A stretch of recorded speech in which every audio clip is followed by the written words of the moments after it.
and welcome to our, I believe, eighth weekly webinar on preventing the spread of COVID-19 in Palm Beach County and maintaining access to health and human services. I hope each of you especially all of the mothers out there, had a wonderful Mother's Day. It's a lot of exciting things happening this week, and so we're going to jump right in to give you some critical updates and make sure that you have hopefully the information you need in order to continue to provide the safety net for our most vulnerable residents. This webinar will be probably the full 90 minutes. You can use the chat button to ask questions, and I will monitor that periodically. If you're having difficulties with logging in, try to log off and use Google Chrome.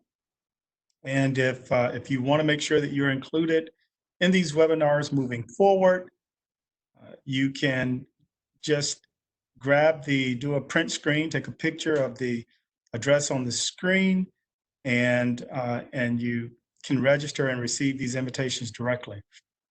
We're going to ask all of the panelists for now to just mute your phones and your computers. And I want to make sure that everyone knows that Doors will be recording this webinar, and it will be posted on the Community Services website within the next 2 to 3 days. As soon as you go to ppcgov.com/community services, there's a COVID-19 banner.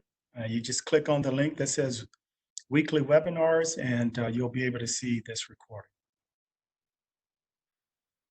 Today, we're going to continue to talk about the state and local demographics and give you the latest on what's happening with some of the executive orders.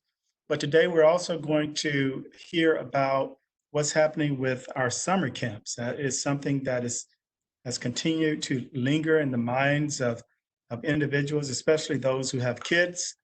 The school district made some important announcements, so we want to take the time to hear about that. We're also going to hear from AAA, and I just hear from Dwight. He's going to tell us about some of the operations that are occurring with AAA. And then we're going to hear from our partners. We're going to hear from Career Source. And if they have, we'll just give you an update of where they are with unemployment and reemployment. From our Hunger Relief Vice President. We'll hear from this week, PalmTran. We have a representative who will give a quick update.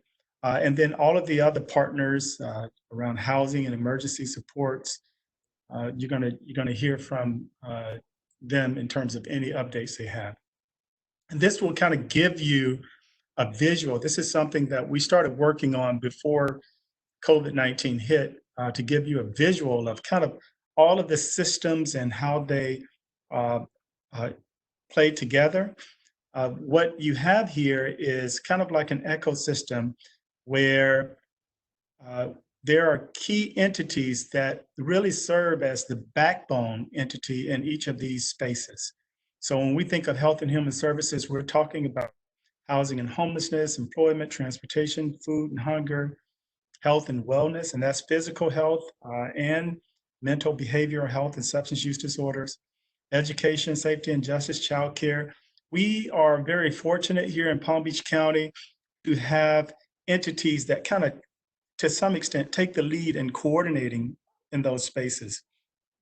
And even though this coronavirus has disrupted a lot of the things that we have been able to do, we still want to use this infrastructure in order to communicate to each other, in order to make sure that our families, our most vulnerable families, have a safety net. And that's going to require us to really implement a strategic approach to service delivery. So anytime a family or a client comes in to your particular organization, we want to make sure that you're equipped with information across all of these domains so that you can share it with those families right then and there, and they'll have access to those needed services. You know, with 35,000 people who are on unemployment, there are people who never thought they would need these services, never knew these services existed. And so we don't want to take that for granted. We want to make sure that they know that there are supports out there for them. And we want to be strategic in how we approach this work. So you can't be strategic and you can't provide information if you don't have the information, right? And so these calls kind of serve as a way to get frequent and periodic updates to across all of those domains. And hopefully each of these domains will have leaders that will, and most of them are funders, that will ask the organizations that they're funding, that are providing those services, to include information about what we're sharing on their website, to make it easy, user-friendly for people to access information on how they can get the services that they need in this critical time. And we're also going to have to start developing more of an infrastructure to communicate, not just on these calls with all of the providers, but like the funders group, they're already coming together and looking at unmet needs, and they're talking, and they have that channel, that vessel. As we get into this, I think we're all going to probably experience a lot of being overwhelmed, a lot of confusion, a lot of angst about the tidal wave of assistance that is going to be required in order to help support our residents. Excuse me. And so what we want to do is make sure that we're patient, want to make sure that we understand that we're resilient as a community, and we want to make sure that we have a communication channel where we can talk about these issues, we can quickly make those adjustments, and make sure that we're there to serve the residents who are in need. So with that, I just want to, this has been a topic of conversation for a very long time. Now, at least the last couple of months, these dollars that are coming down from the federal government, our board will be discussing more details related to each of these funding categories in the upcoming week. I just want you to know that the ones that are stirring up most of the discussion around small business assistance, you'll see that 50 million there. The businesses 25 or more with the 10 million. The non-congregate, the rental assistance, the food assistance.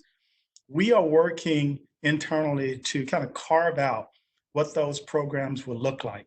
And so I'm not going to get into details and try to share any details with you, because those details won't be finalized until after the board meets and they're able to discuss some of the recommendations that we're making, and then we'll roll it out. And so I suspect that probably by next week or the week after, we'll have the opportunity to give you more specific details as it relates to things like rental assistance, mortgage assistance, the food services, and some of the other services, that the small grants. We'll be able to give you more details about how those programs will work. I just want you guys to know that we're working diligently. We are reaching out to stakeholders. We're getting their feedback. We're reaching out to our municipalities, getting their input. And we hope after we make recommendations to the board, we're able to distill that information and then roll it out so that we can get clients the services they need as quickly as possible, because there are a lot of people that are struggling out there, and we understand that and want to move this very quickly. So I won't go into detail again about the CARES dollars. Just know that we understand that a lot of you are hearing about this, you're wondering about this, and that you'll get more information in weeks to come. So with that, I'm going to turn it over to the people, to Dr. Alonso, the person that everybody's here to listen to anyway. She's going to give us our local updates, and then we'll go to our other community partners to hear updates.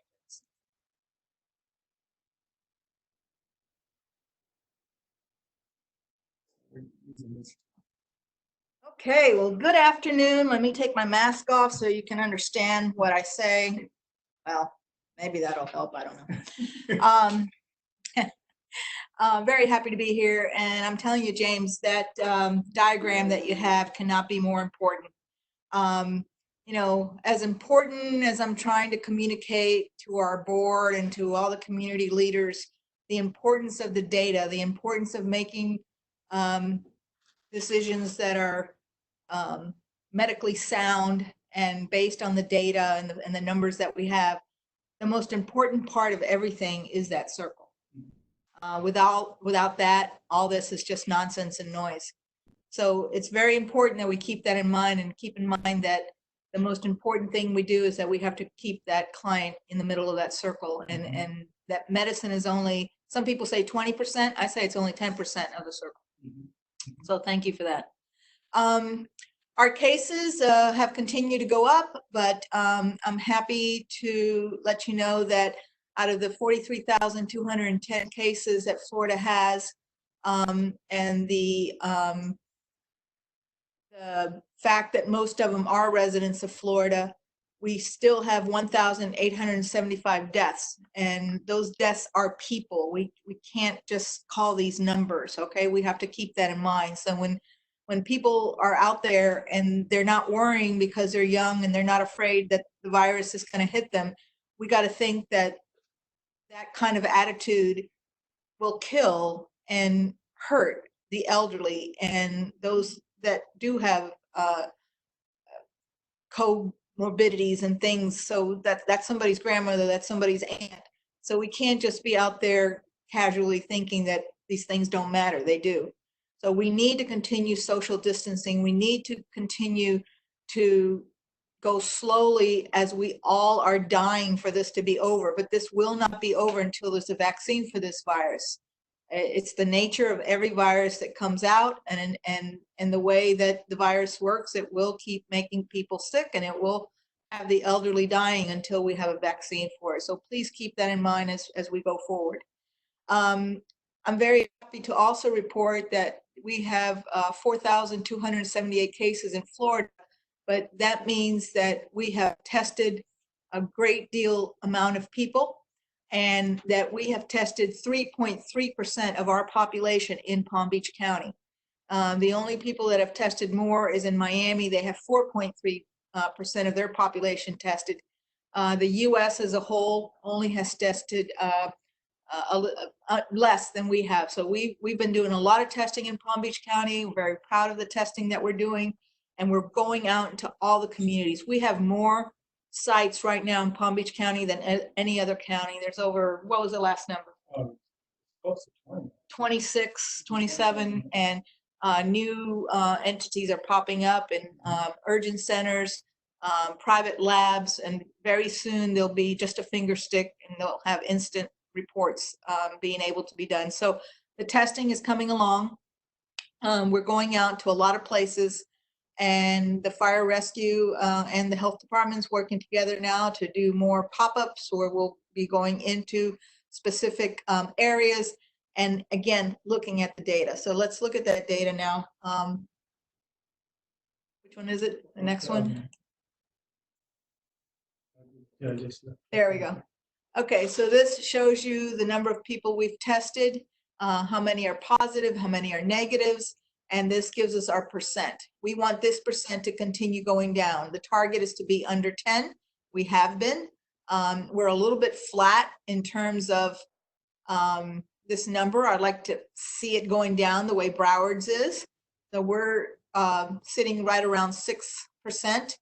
Broward is down here at about 3%. So we want to do better than Broward. You know, Broward is our main competitive county that we are always trying to compete with. And that competition is very good. It makes us all go a little harder and a little stronger every time. We're also looking at the data in terms of, you know, how many tests we do every day, how many are positive. And keep in mind that these are going to have spikes, not because all of a sudden we have 172 patients died or new cases. It's simply because that's how the labs come in. And that's why we have the spikes. And that's why I use a graph that has the standard deviation so that we can see which way the curve is going. Our zip codes, we now have this other, we have turned Belle Glade into South Bay dark blue. James has put our map on a diet. and made it skinny. Well, I picked two. I said that one's for Lake Worth and that one's for Belgrade. So that, yeah, that's right. You've got the two, the numbers for Belgrade and the numbers for the 33460 and the 33, whatever number that is over there. 430. So that has gone dark, and so has this little one here in the Lake Worth. So we're also have added this little zip code in here, which is another part going down toward between Lake Worth and kind of like the Lantana, right before you get into Boynton. So right along the coast there. This is the area that grew from just this one little spot here that was kind of like Palm Springs, Lake Worth, not quite Lake Worth, but kind of Palm Springs. And then it grew towards the west, and it's grown all the way to the east and now down. So this is a hot pocket of, I think, a lot of workers, a lot of people living in with multiple family members in one household, small 1 and 2 bedroom apartments that can, everybody that is living in there will catch and spread the virus. And because a lot of these people, just like this one out in towards Loxahatchee, because a lot of these people have to work, they go to work sick, and they may not be as sick as, you know, an elderly person, and they may just, you know, be having a bad flu, but if they don't go to work, they don't get paid. So we have to be able to do the education, which I think is the most important part of going out and testing, is to do that education and get these people to quarantine all their other family members if they are positive. That's very important so that it doesn't spread. And we have to get that message out in the Mayan dialect. We have to get the message out in the Spanish, the Portuguese, whatever 1,000 different languages are in this area. We have to get that message out. So I'm suggesting that we create flyers and videos. I'm working with the Guatemalan Center to create some videos so that we can show them, because we also know that the literacy rate is low in these communities. So, and here towards, we have, you know, a large Haitian population, African-American population. So all these different groups that are in here need to get the message of social distancing and staying home if you're sick. So important. The demographics, we're continuing to cut down on our unknowns. We have gotten this down to 25%, but we're still seeing a very large case in the white population and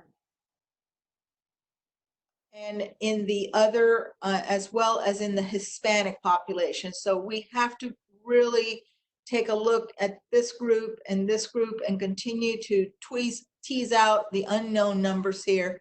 But when we look at the death rate is mostly in the white population. The death rate for the Black and the Hispanic is much, much lower. So the Black and the Hispanic are catching this more in the younger age group, which gives us this nice dome picture showing you the ages here, where most of the people are in terms of the numbers. But it's this age group that has the huge death rate that is very, very large. As a matter of 90% of the people are dying in these 3 bars right here. Okay. This is a little bit of the graphics from the healthcare district, which is the one that's done most of the testing. They've tested now over 20,089 people. They have results. So these are the ones that are still pending. They have results for 18,000. 17,000 are negative. We only have 1,121 that are positive. So that's a 6% positivity rate in the population that they're testing through the drive-throughs, both in the ballpark as well as the drive-through in Belglade, and the all the clinics. They're at all the clinics, West Palm Beach, Lantana, Delray, and Belglade also. So I think this is significant because it's a very large portion of the total. And as you can see here, again, the positive rate is high here, 12% in the 20 to 30. That's the highest number. And then 8, 7, and 6%. But it's this age group here, this little group of people that are dying. Okay. So that is very, very significant. Here's another graph showing the total numbers per day as you go along, and this bottom line is the positivity rate. This one breaks it up into race. So 17% of the population in terms of race that has been tested, 12% is Black. This little group here, 5% declined to give either Black or white. And 66% of the people coming to be tested are white. But when you see in terms of race, the positive people, you see that 17% are Black. And then you have 61% white. So this is a little bit larger than the population being tested. The numbers here are a little bit higher. And the other also a little bit higher, these people that refuse to say one or the other.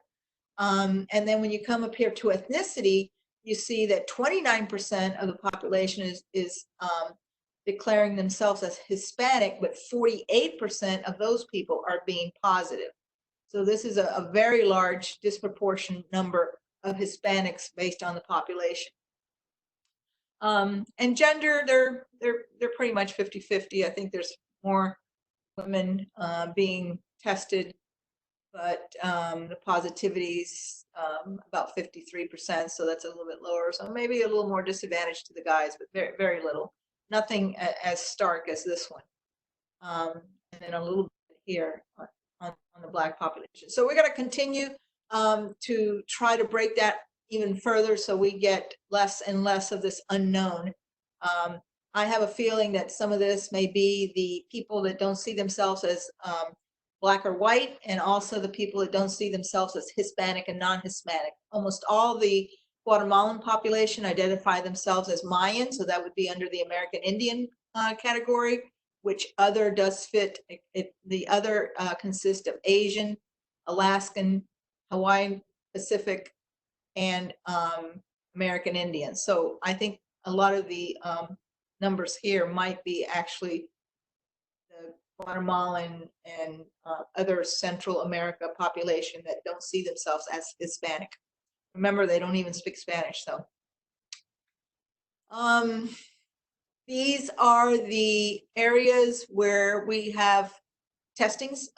These are the zip codes where we have the test, and we can see that the largest percentage, 16%, 121, is in the 430 zip code. Right here.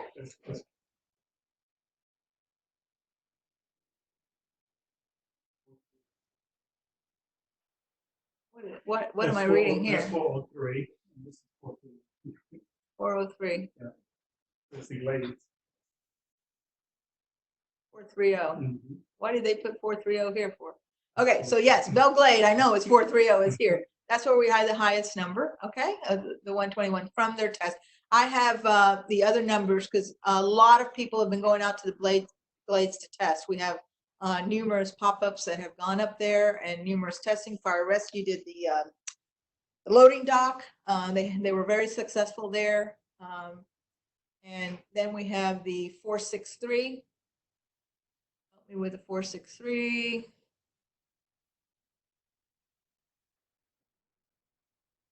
That's down in the Palm Springs. This is getting close to Atlantis and Kenwood area. And when you go on the actual map, you can click and it tells you the zip code, it tells you the post office, and it tells you what neighborhoods are in that area. So I think that's very useful when you go and you can click on those. So you can see as we go along all the different areas, and the darker blue, the 411 also has a lot of people tested, but very low positivity, right? So that's also interesting that you see some of these zip codes, and of course that's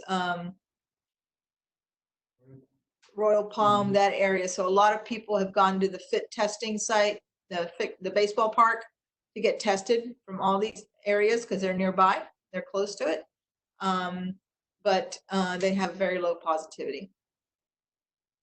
There's only 39 out of here. Now, this is not the same as the numbers that you'll see on the dashboard numbers, right? Because that one shows all the tests that we have. This is just the testing being done by the healthcare district.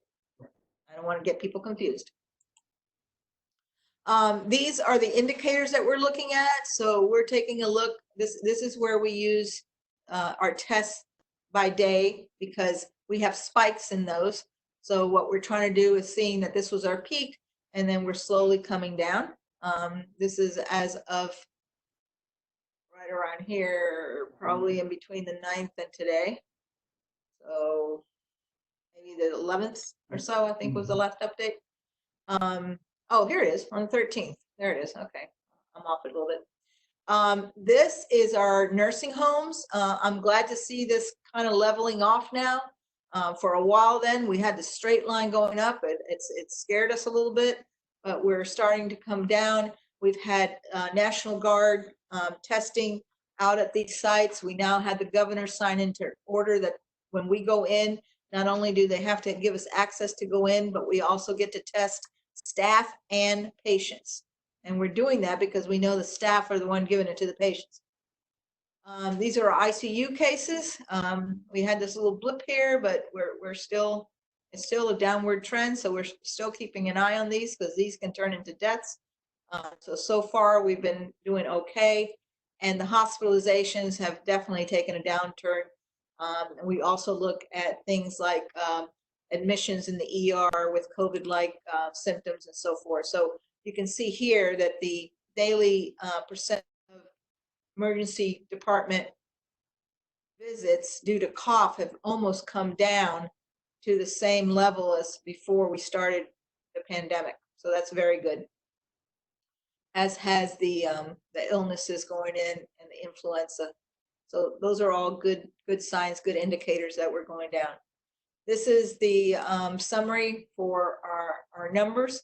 So when we see something like this happening on the 8th, we stay up at night. My epi department and I stayed up at night to make sure, because that was shortly after we started opening up things, and I was a little nervous.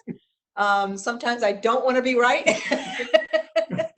So we stayed up, and it turned out to be okay. Most of these tests had to do with lagging labs. And so you see here we have these low numbers and 35 here. So a lot of these tests were dumped into the 8th, and that's why we have this high number. And they came down, and again, then they will go up because a lot of these have to do with these lower numbers. So some of our tests are as old as 9 days going back. And so it's not a good way to count them, but that's what we have.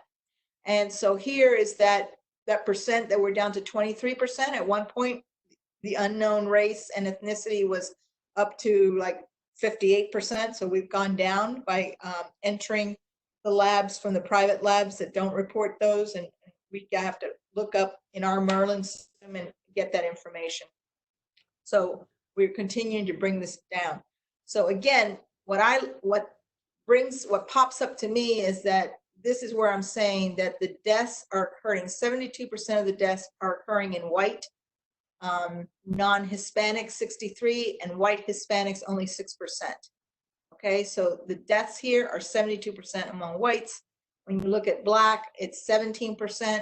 So even if you took some of these people, these are not the ones dying. I mean, you have 14 people and 13 people here, but it's not making up your large percent. And I'm not saying that 14 people is not important. What I'm saying is that that amount does not add up. That 5% is not going to make a huge difference in this section. You see again here the dome shape of the age. Again, these are the younger folks. And now that we know also that for the children, the Kawasaki-like syndrome that they're having, inflammatory disease that they're getting in the veins and capillaries, this could have consequences, long-term consequences especially in these children that are very asymptomatic. So just the fact that these people might just have a flu-like symptoms and get away with not having any problems, we have to think that there may be long-term consequences, and we definitely don't want to just ignore this and say, oh, the kids are fine, because they may not be fine. We don't know what consequences you're going to have 5 years, 10 years down the road. We're also seeing strokes in young 30-year-olds. We're finding clots in the brain, in the kidneys, and in the heart. Many of the heart attacks that have had, when they go back, they realize they had clots in the heart, and that's what causes, probably from the COVID. So here's the hospitalization, obviously in the elderly, and then the death rates. Okay, 32% in 85 and older. That's huge. 30%, 75 before. 22%, 65 and older, and another 10%, 55 and older. So this is the bulk, and 90% of, 92% actually, of the population that is dying from this. So very important that we keep this is a vulnerable population that we have to pay attention to. Do we have anything? No, these are the testing sites. Yeah, they can go on to that. This and get all up those here, sites. and you can see where all the sites are. This is our logo of social distancing, stronger together, 6 feet apart. I'm going to start putting that on my mask just to be defined in front of the people without masks. You can all join me and protest silently that way. And some ask about restrictions. They have to appointment. Yeah, you have to have appointments, but they're taking any age at all the healthcare district sites. Take any age, doesn't matter. They'll swab the old, the young, the babies, anybody, and they do not need to be symptomatic. And they're doing antibody testing for first responders and healthcare workers. You have to let them know that you're working in a hospital or something, show your ID. But there's been some problems in terms of the actual test, so I'm not sure. You still have to call and get an appointment. I know some people are having trouble getting these that are healthcare workers. And then at all the clinics, they're going, and these are the walk-ups, because you can just go through and walk in, park in the parking lot, and be seen. Again, appointments only. The commercial labs are there as well on that. This other site has all of them. So it has the urgent centers, the MD Nows, all those folks that are doing. There's one up in Jupiter that's, I think, a Walgreens, and the folks out at Wellington have hooked up with a commercial tester also. And that's just a map. So this shows you that. What do you want me to do? Okay, Okay, let's see. We got something. There's a higher positivity rate for white population. Are more whites individuals being tested? Yes, that's what I showed you on that one list, that especially around the Fit Team testing site over at the baseball park. A lot of, let me see if I can just go back.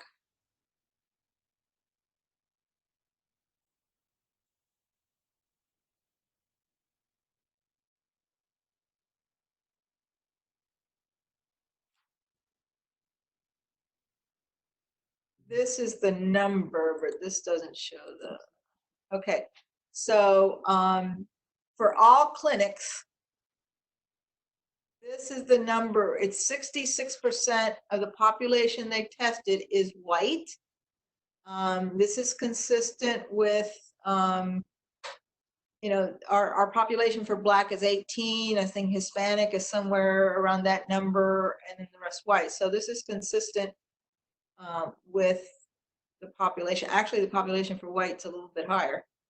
So proportion wise, you're not getting more whites than the population. So this is pretty consistent with our population now. You have a question about, is there any? The facilities for isolation for homeless. Yes, you can talk about that. I think the county has done a great job on getting hotel rooms to be able to isolate homeless individuals. That's exactly what is being done. These are in hotels. The hotels welcome our negotiations in terms of doing special rates for us so that we could put people in those hotels. And we worked very closely with one individual that turned out to be negative. And I was sure he was positive for TB, but we x-rayed him. We did everything. He just had asthma. That's all there was to it. But we were very concerned about him. I think he got some free stuff from me too. And then the stockade being used for this purpose. It isn't. Please don't say the stockade is being used. They have totally redone. It's Fairview Home. The newest in the Yeah, it's. I mean, it doesn't look anything like the stockade anymore. So I wouldn't use that word for it. And it's not being used for isolation. Yeah, that's not being used for isolation. That's being used to a temporary location for the homeless until we can create the new location. I think that's all there is in terms of questions, right? Yep. Okay. Well, I will take it from there.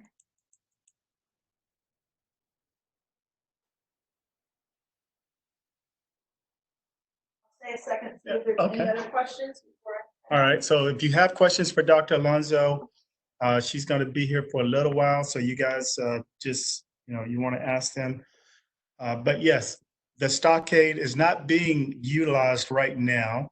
It will be utilized in the future for sheltering individuals who are homeless. And so if individuals are in need of isolation, or if you have people who have a home, but they can't self-isolate, they don't have their own bathroom, their own room and their own bathroom, and they're positive, then they would need to call our EPI department. No, that's the testing hotline. They would need to call EPI. We'll give you that number. If they're positive, an EPI who will do a PUI on them will then contact us if they can't self-isolate at home, and we would then place them in the hotel. So just know that we have a process. It's important that anyone who's positive, that they are screened through our EPI department, because testing is no good without contact tracing. And so we are ramping up our contact tracing efforts, and the EPI will allow us to know specific information about the individuals and assign them to contact tracing so that we can make sure that they're isolated and we're preventing the spread. So just know and understand that that is the case. There was a question about, can you hear me from here? There was a question about, could we separate out the testing and try to do it the date so that we don't have those spikes? Unfortunately, that's the way the data comes in, but we are correcting the daily numbers so that we can correct some of those in terms of when they come in. So we're trying to do a little bit of that. The state now is looking at that very closely, and I would love to have that done so that we can track that more accurately. But for right now, that's what we have. But we are trying to correct it in terms of my being able to go back and say, no, that is due to testing, not due to actual increased dates. So we can look at that, but I can't show it graphically yet. Ask a question. And the Belglade, is it linked to correctional facilities? The big spike in the South Bay was 50 cases did increase from one day to the other, and that did have to do with the correction facilities. But the numbers in the Glades going up is because of the testing that we're doing. So that spike was due to the test. Now remember something, and this is something I've been telling people about this.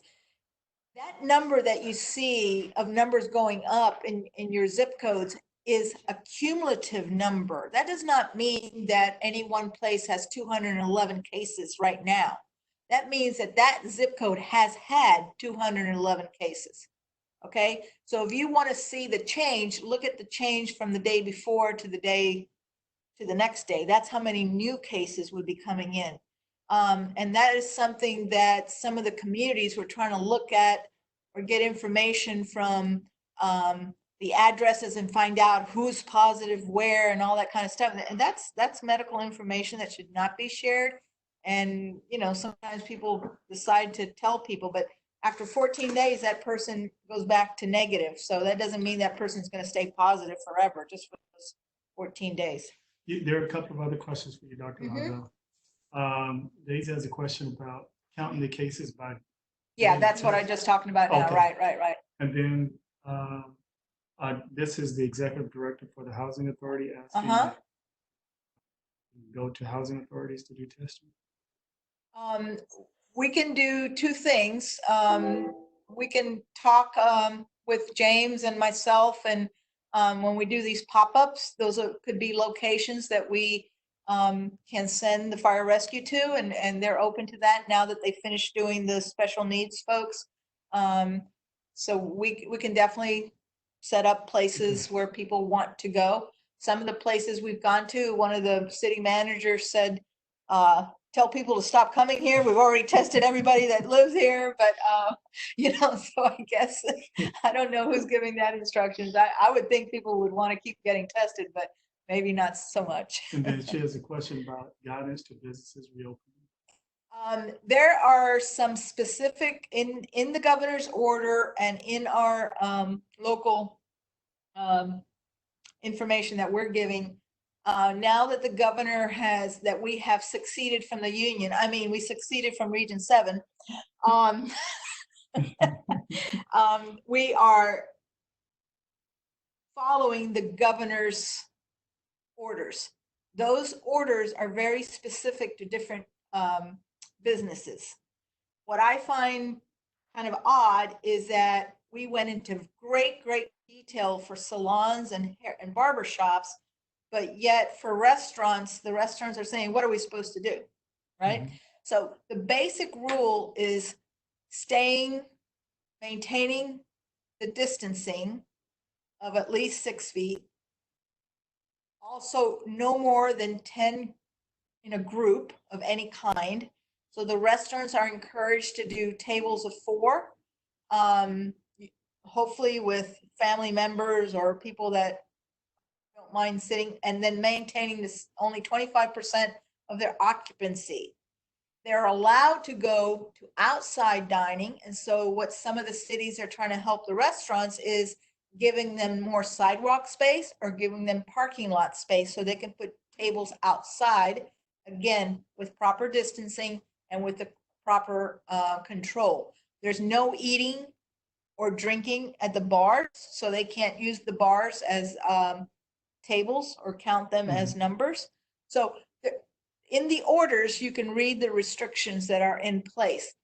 The businesses can add more restrictions, but they can't take away restrictions. There are work groups that do. And yes, Virginia was doing a great job before they kind of, let me keep my mouth shut. Let me rephrase that. Virginia has done a great job in putting together community partners based on the different sectors of the public in terms of businesses, small businesses, large businesses, and different entities. So those people will be working, continue to work in those groups, and they are setting the standard for the industry. So just like the golf clubs set very high restrictions. I was so surprised. I would have never thought of half of the things that they put restrictions upon themselves. Why? Because they want to make sure that the people going to the facilities feel safe. If you don't feel safe to go dining at a restaurant, you're not going to go. So right now, Del Rey's having a terrible time because everybody's out there. They're just partying like it's Friday night every night, and they can't keep control of the people inside. So people that don't feel safe are not going to go out there. There's a question about the services provider go to the antibody. Those distributing food and providing. Would the health and human Providers go? Where would they go to get antibody tests? We can look at that. As a matter of fact, I was thinking about that locally. We are willing to do antibody testing at the health department. And I'm going to see if I can, if there's enough of you out there to do this. We're going to talk about that. We'd be happy to do that. We cannot do testing inside the clinics because we have HIV and we have maternity patients and we have, people who, that would be very dangerous for us to mix that crowd. But we could do it.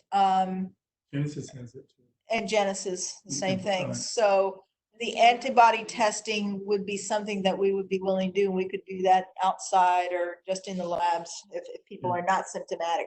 And right now, if you're in the Boynton area, you can go to St. John's, and Genesis has Pathways to Prosperity. They have antibodies tested. Right. What else? Thank you. Answers encouraging. Are you encouraging? Are people that are homebound? The homebound people, we sent the fire rescue the list on our special needs that we have. We know who is homebound. The other people that are homebound are being identified.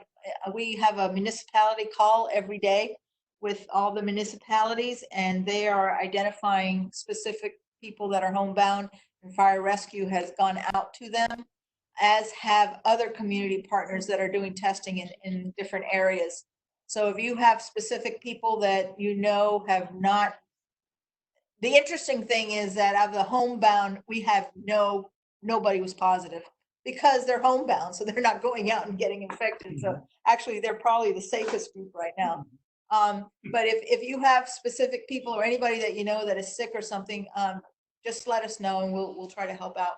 But I'll talk more about that antibody testing with the group here and see if, we're willing to do it. We just have to get the supplies and figure that out. All right. Thank you, Dr. London.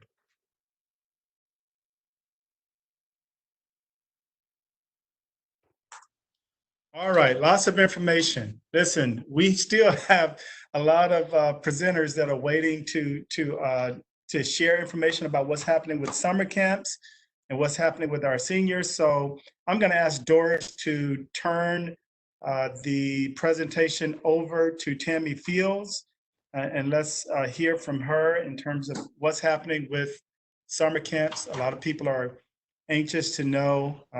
I've fielded a lot of calls and I always send them over that way. So Doris, if you can turn it over to Tammy and she can share some updates of what's happening with summer camps and some other services that she's providing, it'd be greatly appreciated.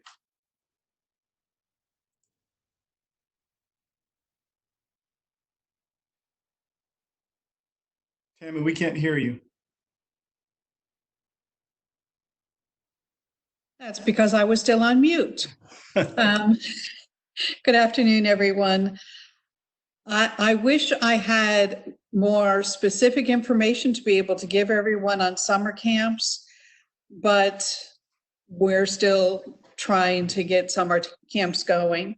At this point, we have 13 summer camps who are accepting the Palm Beach County scholarships and that are planning on opening fully.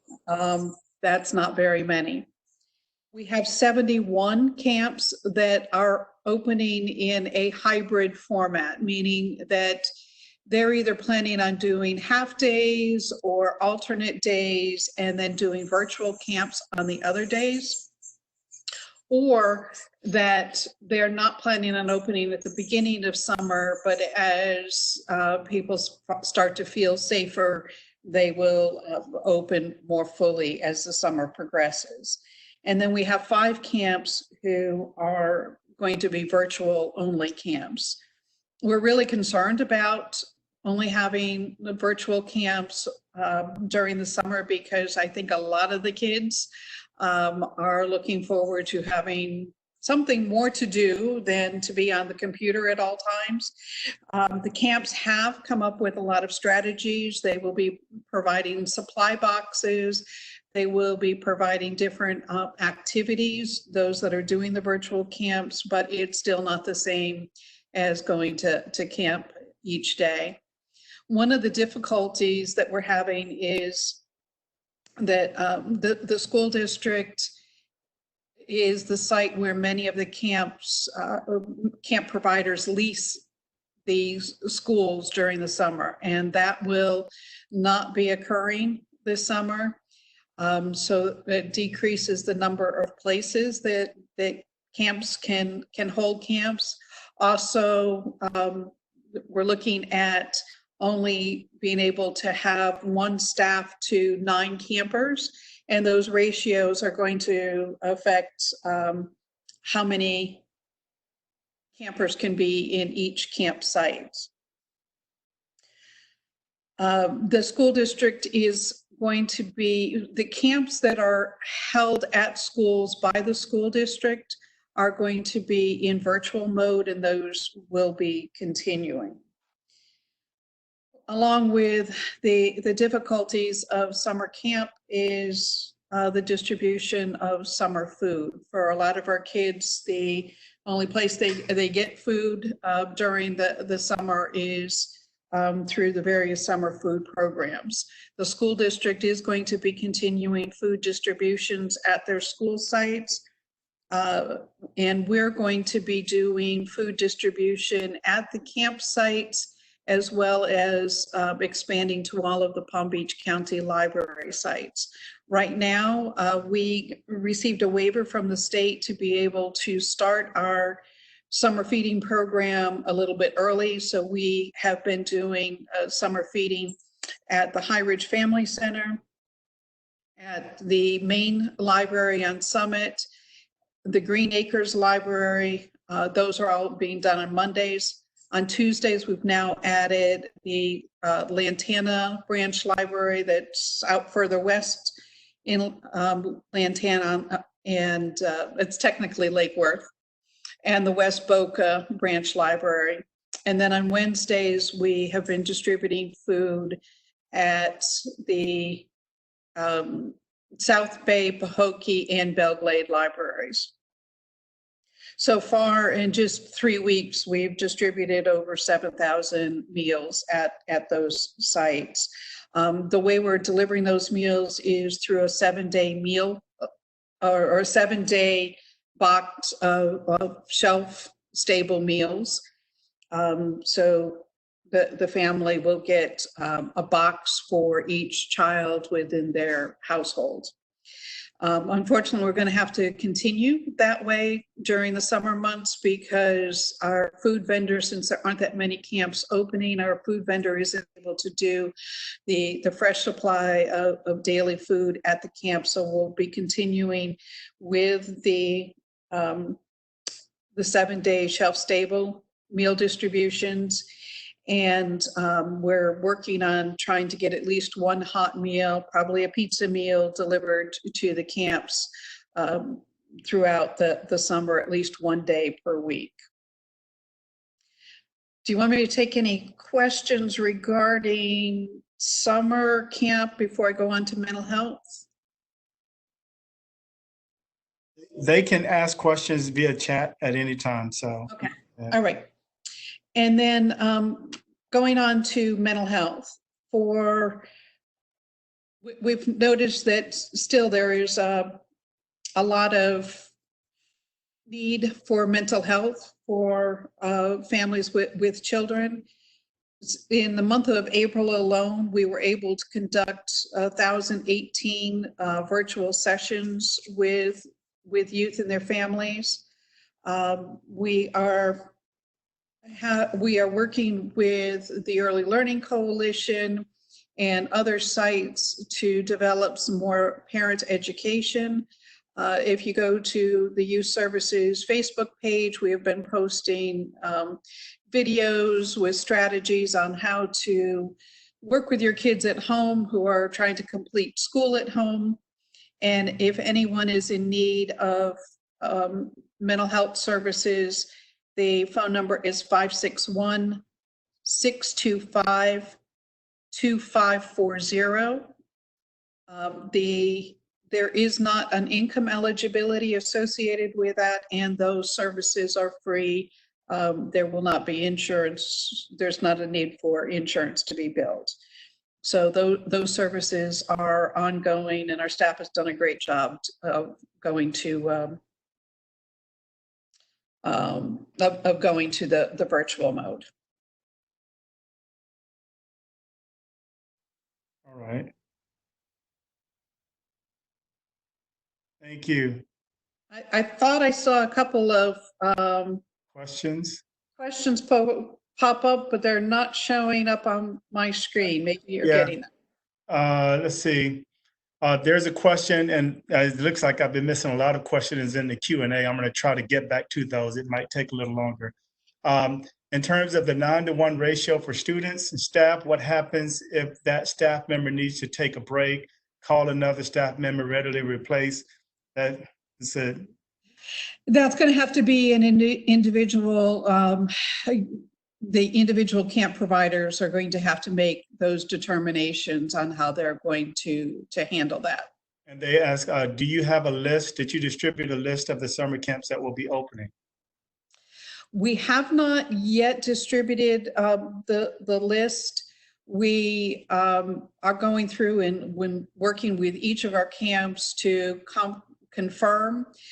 Most of the camps that are opening already have, they'd already had campers selected there.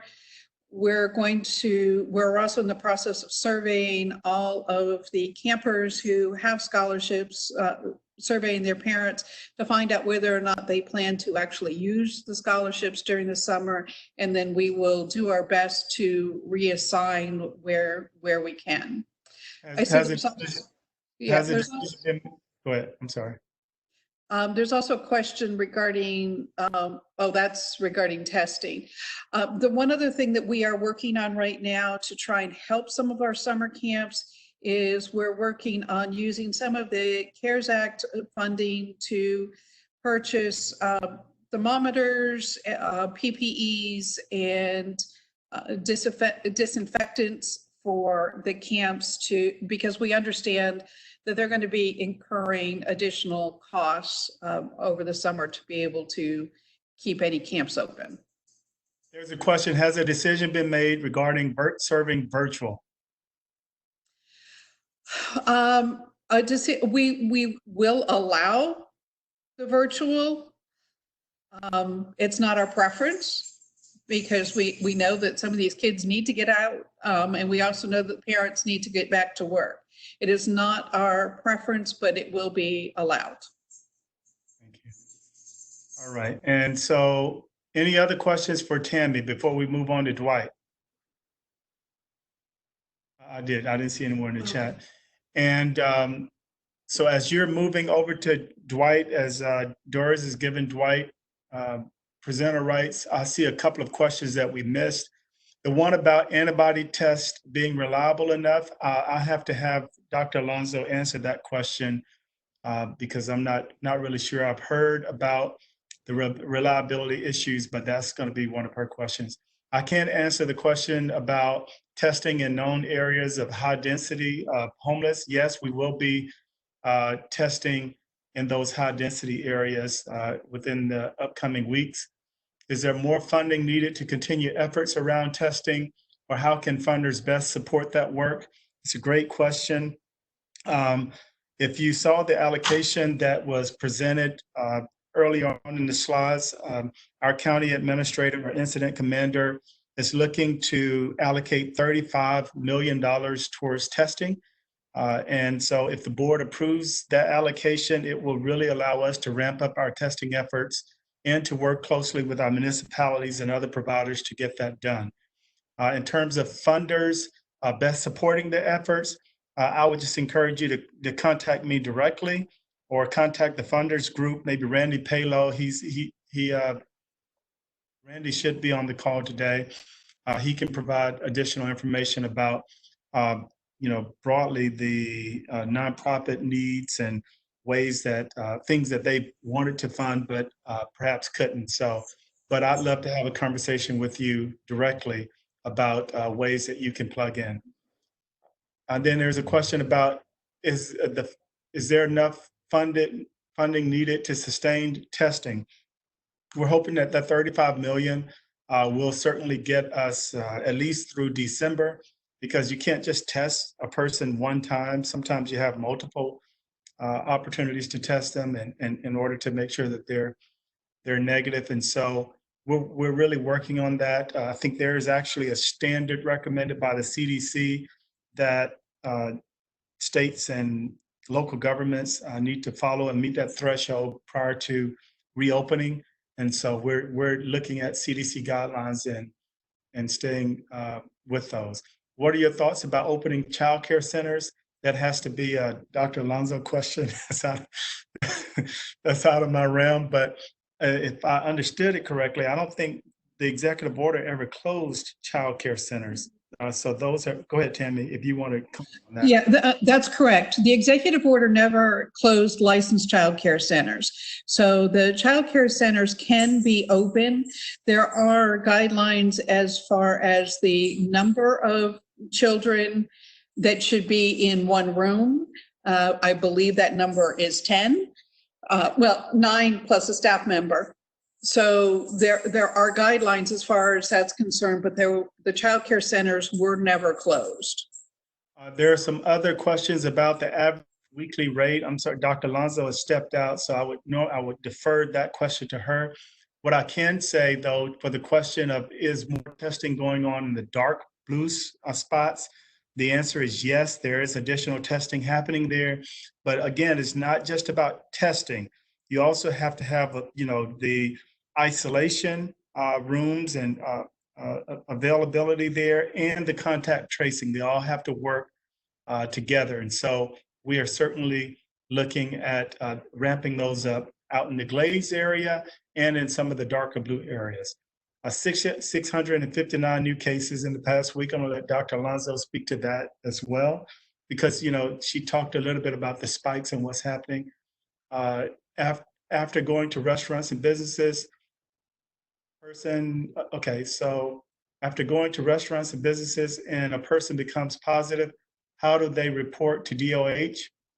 So anytime someone reports positive with those 25 plus entities that are doing testing, the positive results have to be by law reported to the Department of Health, and then the EPI department would then contact those individuals, ask a series of questions about who they've been around, and they will make sure that those individuals are isolated and that they're contacting other individuals who they've been around in order to isolate them as well. There was a report on Yahoo News. We had a 14% decreases in the past week. I'm going to leave that to Dr. Alonso. And then the number of weekly cases increased by 80 this week. The data and the number of deaths yesterday includes the major. I'm going to leave that to Dr. Alonso as well. I'll try to bring her back in to see if she's available. Again, maybe we can see if she's available. So at the end, maybe after Dwight's presentation, and then we move into some of the updates, I'll bring her in about 10 minutes and she can answer those questions for you. So I'm going to turn it over to Dwight now. If you want to just go ahead and provide an update of what's happening. And then after Dwight, we'll hear from our Health and Human Services partners.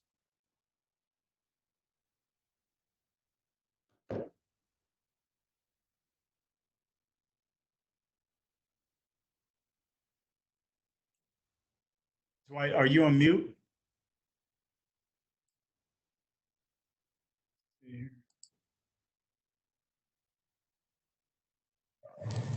James, he has presenter rights and he's showing that he's still muted. So I'm not sure what's going on.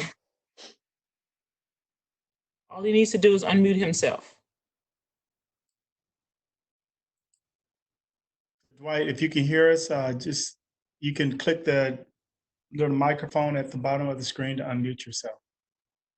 And Doris, can you unmute him as well? I've already unmuted him. I think that he has headphones plugged in. Okay.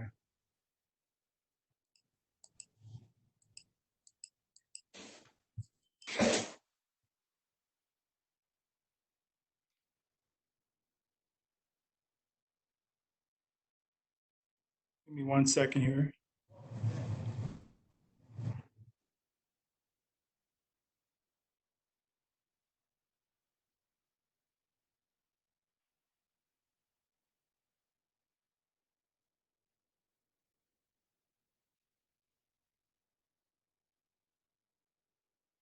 So Doris, while we're waiting on Dwight, if you want to give me the presenter rights back, we'll go ahead and move forward with our other partner updates.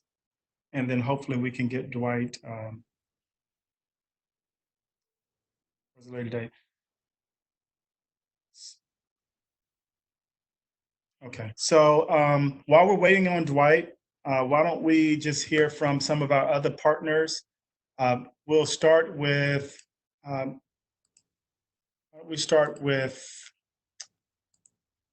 let's see. Why don't we start with nonprofits first? Let's see if Adrian, are you on? If Adrian's not on, then let's hear from Julie Creefel. If you're able to unmute yourself. Hi, James. Hi, can you give us an update on what's happening in the food world? We're just going to Sure will. try to I get. sure will. Thank you. Good morning or good afternoon, I guess, everybody. I'll give the update. I just sent out our weekly update. It's very late this week. It's been an especially crazy week, so I apologize that it's been late, but hopefully it's still valuable to all of you, providing a lot of resources about where to get food, latest and greatest updates about SNAP and the pandemic EBT, et cetera.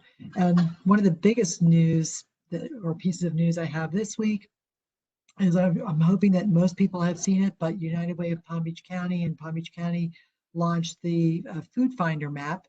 It's an interactive tool that uses Google Maps to help people easily locate free food and hot meals in Palm Beach County. It was created to connect people seeking food resources to sites near them. It's in English and Spanish, and we're, I believe, still working on the Creole translation, but that is in the works and should be up very soon. United Way updates the information listed on the map weekly. However, sometimes the locations and hours, particularly at food pantries, might change. So please be sure to call ahead just to check when you're wanting to go to a food pantry. The other information is on our website, unitedwaypbc.org/hunger, to take a look at the map. And if you would like to include your organization's resources on the map, please visit the website. It's on the same page as the map, and complete the Food Finder interest form. And we'll be happy to work with you to include your particular organization's information. Right now, when you go on there, you'll find a description of the layers and the titles.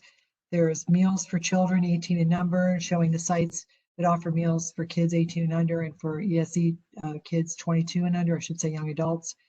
There's, as I mentioned, food pantry information, soup kitchens, where to get family takeout meals, affordable produce, and meals for seniors. So we've gotten some really positive feedback. Of course, any feedback is always welcome. People can contact me or email us through the hunger relief email that's on our website. We are continuing to work with I've mentioned before, our regular community partners and a lot of additional community partners that we've been able to engage over the time since COVID. That's been really helpful in broadening our reach and helping get food out into the community. You've heard me talk about United Farmers Alliance this week.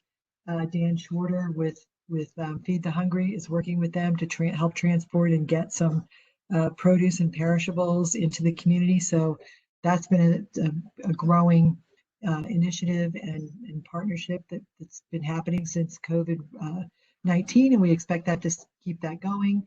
In the hunger relief update, you'll also find, and certainly I'll share this, but not all the details, but all the details are in the update. You'll find information about children and families, as I mentioned, that's on the map too, about where to find locations near you, resources, the dates that the meals are being provided. The school district is now back to 2 days a week. They're doing Tuesdays and Thursdays.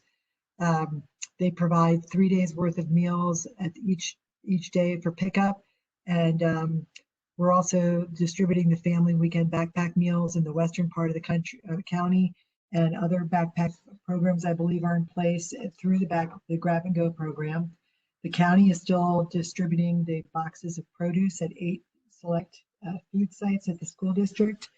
They are serving an average number of meals per day of 55,000. We're really, it's growing. It's doubled since they started. We still need to reach more people though. And the fresh produce, it's 3,600 boxes at the 8 select school sites for that number. Flippity has increased. They're doing about 4,200 meals a day. They're at 19 sites. That again is in the Hunger Relief Update and also on our website, or excuse me, their website. Boys and Girls Clubs in Palm Beach County have grab and go sites that are operating 7 days a week from 11 to 1. Tammy already talked about what Palm Beach County Youth Services is doing at the libraries and the High Ridge Family Center, which is great. I'm assuming that Dwight will be joining, James. Yeah, Dwight is ready, but Perfect. Julie, can you type in, if someone wants to get those updates in writing, can you just in the chat box to everyone, type in where they can go to get that information, and then Absolutely. I'll share my email again and also the web address for the food finder map.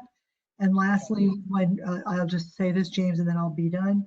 I want everybody to know that the pandemic EBT, we're still waiting. We've been waiting for weeks for that to be in place, but DCF is working very closely with the Department of Agriculture and Consumer Services. So as soon as we know more, we'll update everybody about that. Friendly reminder that there's an online grocery purchase program with Amazon and Walmart. And I'll type in my information, and thanks for the time. Thank you. Thank you very much, Julie. Really appreciate that. Thanks, James. All right. So Doris, I'm going to have Doris give the presenter rights over to Dwight again. Dwight, can you hear me? Dwight, can you? Dwight, can you? Okay, good. We can hear you now. So if you want to go ahead.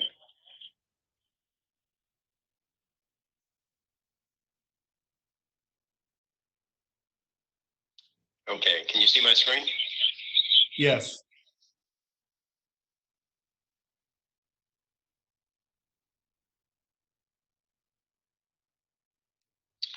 Okay, well, let me get started. I'm gonna just You may have to mute your computer, Dwight. Yeah, your sound. Okay, I turned the sound down. Okay, good. Let me get started. What I was going to report out on today is the activities of the Aging Network supporting seniors. You know, we're fortunate during kind of normal times that we have a well-organized system of care that cares for our seniors. It's coordinated by the Area Agency on Aging, and then it's done in collaboration with lead agencies. And on the second page here, you'll see the service area that we support is a 5-county area. The lead providers that do the programming in each one of these counties is the Senior Resource Center in Indian River County, the Council on Aging in St. Lucie, Okeechobee Senior Services, the Volin Center, and then Palm Beach County Division of Senior Services, and the Council on Aging of Martin County. We're going to specifically talk about Palm Beach County here. The Area Agency on Aging has a Adrc Helpline. It's the gateway to services. You know, it's available during normal times. It provides a broad range of services for seniors. There's an assessment process that we go through. The helpline went through an expansion during COVID-19. It was widely supported by a number of funders here in Palm Beach County. It started with a community foundation grant. It was joined by the United Way, Palm Healthcare Foundation, the Quantum Foundation, and FP&L. You know, we're fortunate that we receive federal funding through the Department of Elder Affairs, and it supports all of the activities of the Aging Network. And the highest need that we've had has been for food assistance with seniors. And if you look at the report from last week, there were nearly 40,000 meals delivered to seniors across the 5-county area. And what's really impressive is that 30,000 of those were delivered here in Palm Beach County. And specifically, the Palm Beach County Division of Senior Services delivered over 19,000 of those meals, many of them being home delivered. through PalmTran. And if you kind of contrast that, 20,000 meals that DOS is doing on their own, a typical week in February for the entire county would be 8,600. So they're doing more than double the number of meals that we would typically do across the entire county. And the Volin Center is doing about 10,000 meals per week, again exceeding the full Palm Beach County numbers on a typical week. As the time went on, we realized that some of the distributors that we use, that we may have some capacity challenges, and the food wasn't necessarily as appealing to the seniors as it may be. We worked with our lead agencies to form a relationship with 2J's, and 2J's has a commissary kitchen that was closed. They had laid off 1,200 employees. 2J's agreed to build what was called, what we're calling meal packs. So it's a 7-day meal pack. It has a chilled dinner for reheat, and then 7 light breakfasts. So this is kind of dry cereal or dry oatmeal, milk, and fruit products. And then we collaborated with Jack Scalisi Produce to stage refrigerated trucks at the lead agency locations. So it's been a very successful program. Feedback that we've received from the seniors is very positive for the food quality. To develop the menu, 2J's worked in collaboration with DOS to define a 14-day menu. It's, the menu rotates each week. So there's seven dinners week 1. There's 7 different dinners week 2, and it rotates back and forth. And this isn't the typical 2J's that's on their menu. They have taken some menu items and then worked with DOS to make sure it was a low sodium, high nutrition, balanced meal. And those are being delivered to seniors either in a drop and go fashion or home delivered. So here you have Palm Beach County Community Services DOS location in Mid-County, where they were doing drop and go and then loading PalmTran for the home delivery. Here you have in North County off of North Lake doing the same, loading the PalmTran trucks and then doing drop and go with the seniors. And the Division of Senior Services has done an amazing job. It's really mind-boggling that we can do 20,000 meals when a typical week for the entire county would be 8,600. So it's a great success, and everyone's working very hard. The Volin Center in South County, they've been very well organized. They made a decision that nearly all of theirs are going to be home delivery. They experienced some challenges with weather where seniors were not coming out to pick up the meals and the caregivers, and they made a decision to really shift and do as much as possible through home delivery. So the aging network, is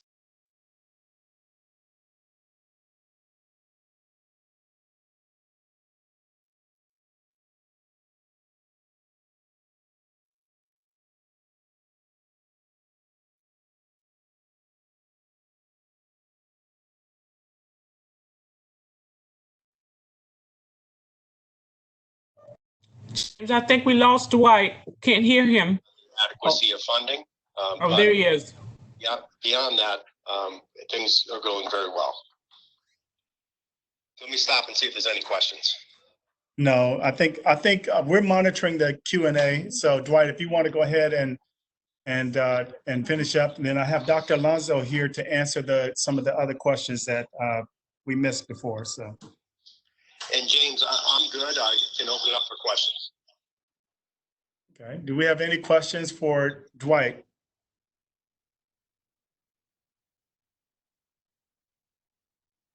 All right. Thank you very much, Dwight. So. Is that Dwight Chenette? Yes, that's Dwight Chenette. Dwight, is that you? It is. Hi, Dr. Alonso. I haven't seen you since I came back. Oh my God, we've got to get together. Yeah, we'll do that. We'll have to social distance. All right, that's a deal. So. Good seeing you. Okay, likewise. So Doris, if you wanted to give me presenter rights back, there was the first question was on the antibodies. like, is it reliable enough? I wasn't Okay. listening. Let's take the antibody first. The antibody test is very reliable if you test positive antibodies. And there's a 97% specificity on after 21 days. So if you thought you had a cold back in, let's say January, February, and you were really, really sick and you said, I bet you I had COVID. If you go and you test and you're positive, that's 100% almost guaranteed, or at least 97%, which is about as good as you get on any test, of knowing that that was actually what you were sick from. But that percent goes down if you're too close to actually recovering from your illness. If you're sick with COVID, let's say last week, and now you turn negative, you may not have sufficient antibodies for the test to detect it. So the best is after 21 days. If you're negative, that reliability is less, a little bit less. It's still good, and it's one of the best ones that are out there, but it doesn't really tell you anything. It just tells you you don't have antibodies. So you could say you haven't had it. Pretty reliable, but we can't say now that that will protect you for a week.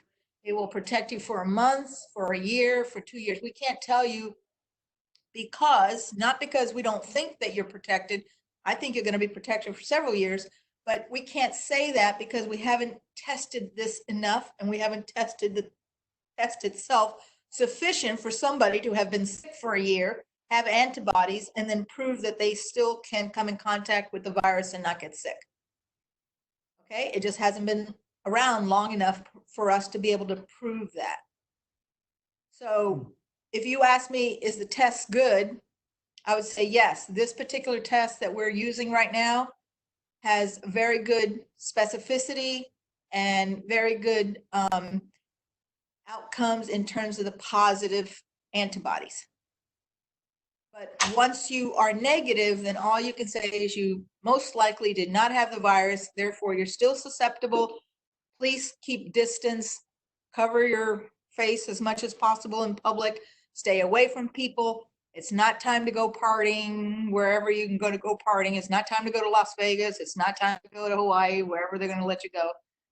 You're still susceptible to get this virus. So the other two, one is not, doesn't look like a question, it's just a statement. The number of cases increased by 80 this week, with the date of number of deaths yesterday includes the majority under the age of 60, including 6 children.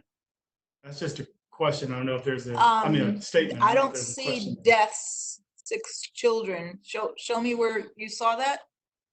And then there's another question by Beth that Yahoo News reported that we had a 14% decreases in cases in the past week, and wanted to know if that was true. I'm sorry, I'm not following any news organization. Sorry, I have no idea where they got it from, or. Okay, it could have been, I don't know. I just can't comment on that. I don't know. All right, so that looks like all of the, how long does it take for Epi to contact them if they test positive? If they test positive, it depends how long it takes for the test to come back. So we have had tests that for 13 days now, we have no idea where the test is. It doesn't show up. So we've been doing, sometimes people call us and they say, I had a test 5 days ago, 6 days ago.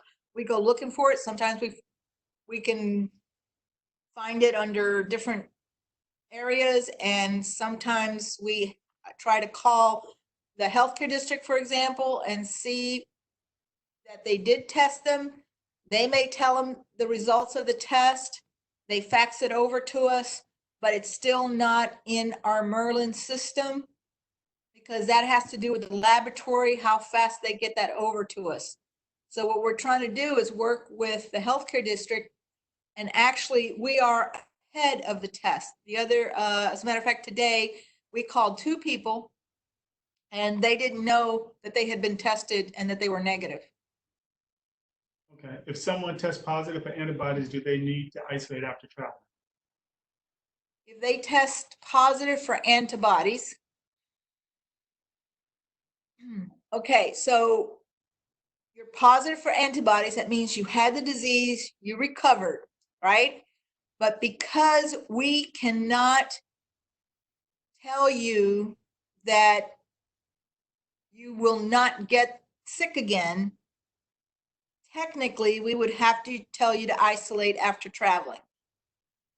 And I've explained that to several people that have come from up north who have tested positive for the disease.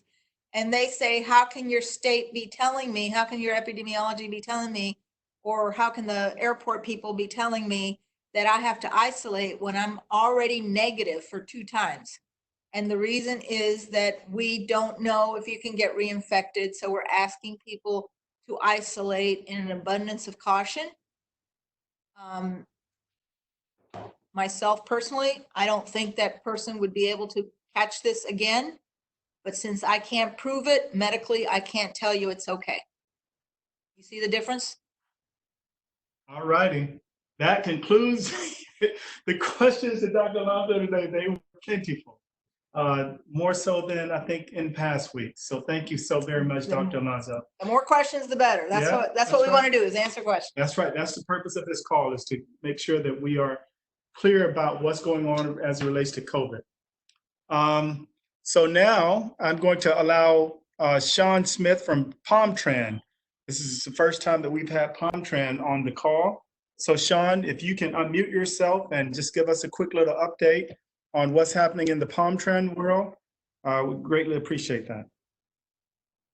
Thank you for having me on. This has actually been very enlightening, and I'd like to participate on each one of these. So thank you so much. So for PalmTran, just for everybody to know, since COVID started and we began changing our service, we have seen a 42% decrease in ridership.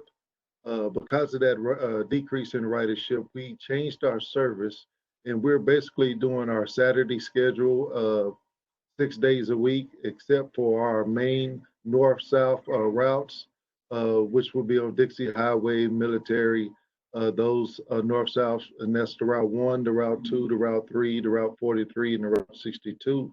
Those routes continue to be pretty hefty ridership on there. We are utilizing social distancing, in which we are minimizing how many people can actually ride on the buses. For our 40-foot buses, the maximum people we're allowing is 20, so just half. On our 60-foot, we actually allowing 25 people to ride those buses. We do have the front of the bus quarantined off to try to protect the operator, so we're only doing rear boardings only. Because we're doing rear boardings only, it has been fare free. So we are still providing this service during our normal hours. One good thing that we've been able to do because of this for the Glades community, because the ridership was so low, we implemented a on-demand type service in which those individuals will be able to call into our call center, request for a pickup right at their homes, and be taken anywhere within the Glades at any time that they want. So this is an opportunity for them really to have a Uber-like service in which we can pick them up. It is curb to curb. As long as they call, it's immediate. It is not, you got to do it the day before or you got to give us hours. As soon as you want to be picked up, you call us. We have the service out there already for them. It is picking up a little bit, that they are starting to get used to it. But besides that, we're also still providing our east-west connector, which is our Schedule 40 on a consistent basis, and our local 47 that runs all day in that area too. But that is something that we think the Glades community can get on board with. With the county opening up a little bit more with the beaches and everything, we have decided to go back to our full service starting this Monday. We were back to our full service on all routes. We will still be doing rear boarding. We will still have free service. We will be monitoring the service and making adjustments as necessary, particularly on those main routes that we have there. And I do want to mention a little bit about the connection service. The connection service has also been free during this whole time. So those that are seniors or those that have disabilities that need it to get somewhere for essential services, they were being able to provide free service for them. We did do social distancing also. So most of those were one-trip rides, one-person rides or two-person rides, just depending on the size of the vehicle. One thing I do want to mention is that we are doing a facial covering as a requirement for the customers starting next week. We have been supplying masks as we get them from the county for those customers who don't have a mask or don't have facial covering. But as you know, those are our stock is getting very low. So we're going to have to rely on the customers to do that. And one last thing I want to mention, James, is that we have ordered driver protection doors, driver barriers, in which is basically a plexiglass to kind of isolate the driver from the customers, to give another level of security for our bus operators. We've been fortunate enough so far to not have any, excuse me, I take that back. We have one positive case, even though we've been running the service, and we've been really fortunate because that individual never had any symptoms, just had one, and so everything's been going well on that front. But that's just a quick little rundown of what we do in transportation. We're available, as you heard from Dwight. We're doing the meal sites. We're trying to be available for anyone in the community that needs some type of transportation. And the operators on both sides, on the paratransit connection side and the fixed route side, have really been troopers and ready to step forward. I just want to get a quick update. Thank you very much. I apologize, guys. We are out of time, but I do want to give each of my partners that are here at least 1 minute to give any critical updates that they may have. So I'm going to start with Elisa. If you have any updates that you'd like to give, you can unmute yourself. And then right after Elisa, if Warren or anyone from the childcare space, if you want to give an update, Ann from behavioral health, and then Randy from the funders group. If you guys want to just take a minute, if you have anything that you'd like to share and to share it with the group. Good afternoon. Thank you very much, James. The latest update on our public benefits is on our DCF website, which is www.myflfamilies.com/COVID-19. There is information about the pandemic EBT, which Julie Kriefel mentioned. We have applied with the Department of Agriculture and Community Consumer Services to our federal government, and we're awaiting approval on that.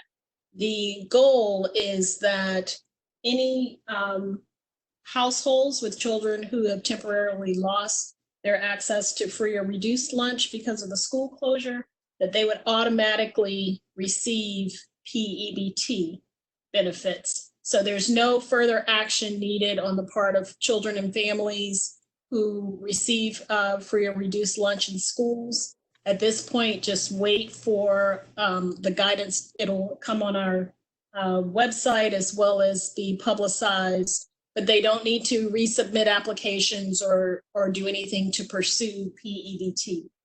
Other than that, we have been watching our child welfare intakes to our Florida abuse hotline. We have noticed, and we've discussed in other circles, a decrease statewide in the calls that are being reported for some of our very serious maltreatments regarding substance use, domestic violence, inadequate supervision. So we just implore the community to continue to be very vigilant. We have done some things with our investigators and our case management to increase visits and try to work with our partners on making sure we have eyes on the children more frequently. But, you know, child abuse prevention is a community effort. It's a community responsibility. So we just implore folks to provide support where it's needed among multiple families in our community. And other than that, we at the department, just like everyone else probably on this call, we are working on preparing for reopening when that date may come. Just making sure that we are protecting customers as well as employees. So stay tuned on that. But thank you for the opportunity to present out. Thank you. Thank you very much. So see who was next? Who did I call next? So is anybody from Childcare other than what Elisa just reported? Warren, Aruna. Okay, so Randy, if you want to give a quick update, then we'll go on to John Hewlick to do the behavioral health.